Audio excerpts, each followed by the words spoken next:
Observe any standard meeting, and you'll see a competitive race to fill the air. People overlap, gesture, and rush to occupy every gap of silence. We do this because visibility is often mistaken for competence. Socially, the assumption remains that the person who responds the fastest must be the one who knows the most. In this environment, silence is viewed as a negative. It is interpreted as a lack of contribution, a sign of hesitation, ignorance, or a simple lack of confidence. However, cognitive data suggests that rapid replies rarely stem from a deep understanding of the situation. Instead, they are usually driven by speed of response and social habit. For those who talk the most, constant speech acts as a defensive shield.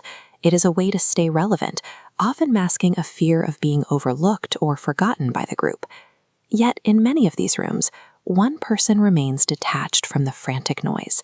They don't interrupt, and they don't compete for the spotlight. They simply watch.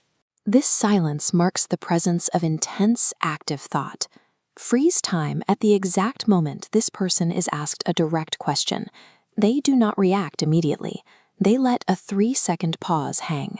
By looking into this brief delay, we can identify 3 specific cognitive layers that remain invisible during a normal conversation. During the first second of the pause, the observer is gathering environmental data rather than searching for words. Stepping back from the conversational flow frees up cognitive bandwidth.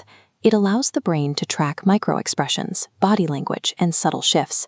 This is situational awareness, perceiving environmental dynamics that fast talkers are too busy to notice. This awareness reveals the underlying intentions behind the words. The observer spots contradictions and tensions without needing a formal explanation. By the time this first second ends, the observer has a map of the room's hidden reality, creating a massive informational head start. The second second of the pause is an internal battle.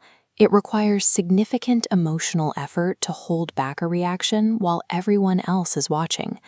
This requires executive functioning, specifically inhibitory control. It acts as a mental brake pedal, suppressing the immediate impulse to fill silence. This barrier prevents the ego from taking over, stopping the desperate need for validation or reflexively defending an opinion. The observer must become completely comfortable in the stillness that most people find unbearable. This level of self-regulation shows that the silence is a choice. It is a deliberate exercise of control, detaching the speaker from the pressure to perform.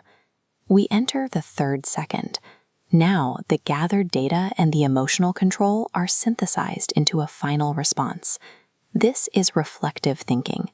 The brain analyzes the When words are constant and instinctual, their individual weight drops towards 0, becoming predictable noise. The quiet person aims for the opposite, using processing time to create a single point of high value. This process filters out the conversational static, ensuring that once the silence breaks, every word serves a specific, calculated purpose. The pause ends. Reality snaps back into motion as the observer finally speaks. The effect on the room is immediate. The overlapping arguments stop. People instinctively lean forward to hear what is being said. This happens because the words are rare and deliberate. They break the predictable pattern of the noise, which naturally commands the room's attention. These words carry weight because of the awareness and discipline used to create them. They are the result of a mind that has already processed what everyone else is still trying to figure out. In a world of constant noise, the ability to observe and speak with precision is a distinct form of control. Efficiency and timing matter more than volume.